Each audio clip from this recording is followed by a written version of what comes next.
मंदिर मार्गी को तकलीफ ये हुई है कि उनको मंदिर मिला तो साधु साध्वियों से दूर है। ये साधु साध्वियों के नजदीक है तो इनको मंदिर नहीं मिला, इनको मंदिर नहीं मिला, कोई तकलीफ पड़ती है तो फिर ये भटक जाते हैं, कहीं भी चले जाते हैं। जो कुछ मेरे अरिहंत परमात्मा के मार्ग पर चलते हुए मिलेगा एक्सेप्ट, नहीं मिल रहा कोई बात नहीं, यही सोचना है कर्मों में इतना ही है और कहीं भटकना नहीं है। आप लोगों को क्या हुआ, मंदिर मिल गया तो कई लोग ऐसे हैं मंदिर जाते हैं, पूजाएं करते हैं, घंटे बजाते हैं, वहीं से 1 2 3 तुरंत शॉर्टकट में ही घर निकल जाते हैं। उपाश्रय आने की कोशिश नहीं करते कि गुरु वंदन करें, हमारे सबके पास में बैठें, सुख सता पूछें, उनके कुछ काम हो तो करें, उनके साथ में विहार करें, उनके गोचरी पानी कपड़े लत्ते इत्यादि की व्यवस्था करें, उनसे ज्ञानार्जन करें। ये नहीं होता। और स्थानकवासी तेरापंथियों के महाराज साहब मिले, स्थानक या तेरापंथ भवन मिला तो वहां जाते हैं, बैठते हैं, सीखते हैं, ये सब कर लेते हैं। मंदिर नहीं मिला तो मंदिर नहीं मिला तो मूर्तियां नहीं मिली तो देवी देवता भी नहीं मिले, यंत्र नहीं मिले, वैसे मंत्र नहीं मिले, वैसे पूजन अनुष्ठान नहीं मिले, तो फिर इधर उधर जहां कहीं कुछ हो रहा हो मालूम पड़े। सम्यक दर्शन कहता है कि सुदेव सुगुरु सुधर्म। इसीलिए मैं आपको कह रहा हूं कि जैन परंपरा में सभी प्रकार के अनुष्ठान, सभी प्रकार के विधि विधान, सभी प्रकार के मंत्र तंत्र दिए गए, बताए गए कि आत्मा भटके नहीं, व्यक्ति भटक ना जाए, रास्ता छोड़ ना दें, सही मार्ग पर आगे बढ़े, जीवन का कल्याण करें, आध्यात्मिक धार्मिक मनस्थिति बनाए रखें, परास्त ना हो, हार ना जाएं, हथियार ना डाल दें, संघर्ष करता रहे, कर्मों को छेदने के मार्ग पर और अपने जीवन का कल्याण करें। बहुत सोचने जैसी बात है। प्रीति चाहिए भगवान के प्रति, भगवान के धर्म के प्रति प्रीति चाहिए। और जब भगवान के प्रति, भगवान के धर्म के प्रति प्रीति होती है तो भगवान के सिद्धांतों के प्रति भी प्रीति होगी, भगवान के साधुओं के प्रति भी प्रीति होगी, भगवान ने जो कहा है उनके प्रति भी प्रीति होगी। पूजा करने का यह मर्म है, प्रीति, भगवान के प्रति प्रेम लगाओ कि भगवान मेरे, भगवान के साधु मेरे, भगवान का धर्म मेरा, भगवान के सिद्धांत मेरे, भगवान ने जो कहा वो मुझे मंजूर है, मैं ना कर सकूं तो भी मैं स्वीकार करता हूं कि प्रभु ने जो कहा है बस वो मेरा।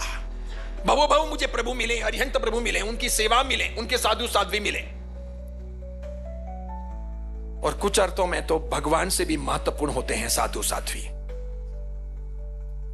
भगवान तो एक लिमिटेड टाइम के लिए दुनिया में आते हैं, समय होने पर निर्वाण प्राप्त कर लेते हैं, चले जाते हैं। उसके बाद की हजारों साल की पूरी जिंदगी, लंबा चौड़ा सफर, वो भगवान के साधु साध्वियों के भरोसे यहां तक पहुंचता है।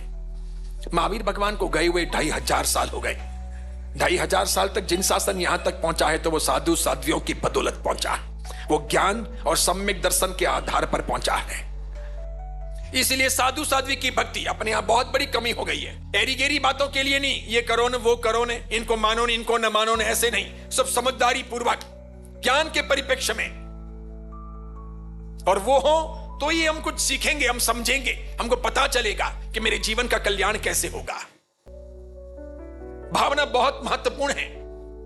तो एक मंदिर जाना, घंटियां बजानी, सोने की थाली, चांदी की थाली, स्वद्रव्य से पूजा करनी, स्नान करना, टीकियां लगानी, अभिषेक करना, सब करना, भावपूर्वक चित्तवंदन करना, उसके बाद में मथनुंदा भी करना कि नहीं करना, चले जाना, या व्याख्यान में नहीं आना, कुछ नहीं सुनना, दुकान खोल लेना या बारगांव चले जाना, बार बार भाग भाग करके पालिताना ने, संकेश्वर ने, गिरनार जाना, नाकोड़ा जाना, कभी पद्मावती केन, कभी घंटा कणकेन, कभी माणिभद्र केन, वो सब करने के लिए आगलोड जाना, और कहीं जाना, मगरवाड़ा जाना, मऊड़ी जाना, ये सब करना, लेकिन महाराज सबके पास ना जाना।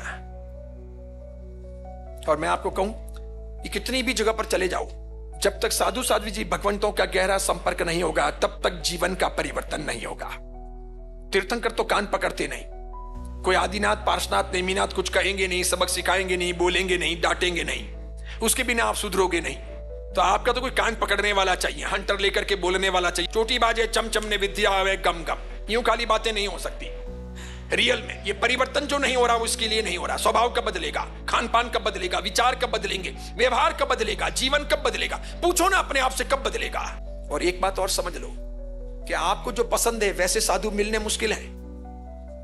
हाँ, साधु जैसे हैं वैसे आपको उनसे प्राप्त करना है। आपकी अपनी ये चॉइस नहीं होनी चाहिए कि ये हमारा सब बराबर है, ये हमारा सब बराबर नहीं, ये मीठा बोलते हैं तो कड़वा बोलते हैं, ये वास्किप डालते हैं और ये नहीं डालते हैं, ये मना कर देते हैं, ये मिलते हैं और ये नहीं मिलते हैं। तो इसका मतलब तो हुआ कि आपको कैसी कुल्फी चाहिए जो आपके बीबे में, आपके अपने सांचे में फिट हो जाए, वैसी कुल्फी चाहिए। वैसी कुल्फी मिलेगी नहीं। जीवन का परिवर्तन कर सके वैसे गुरु चाहिए, जो खरा खरा कह सके, समझा सके, सिखा सके, बता सके।